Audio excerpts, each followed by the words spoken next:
Wydumałam sobie właśnie, że taki cel sobie postawiłam, żeby być pierwszą lemkynią, która przyjecha cały świat i w miejscach, które znam i które poznam, będę robiła sobie znimku na pamiątku dla siebie, dla moich rodaków i tak samo dla moich najważniejszych dzidziów, bo to wszystko się w sumie zaczęło od nich, że to tu lemkowinu mam w sercu.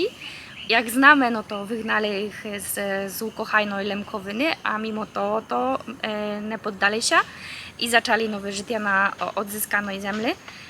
I podjaka taka dla nich, że kultywowali to tu kulturę, że nie zabili i dlatego chciałam właśnie все na każdej znimci podjakować im za to.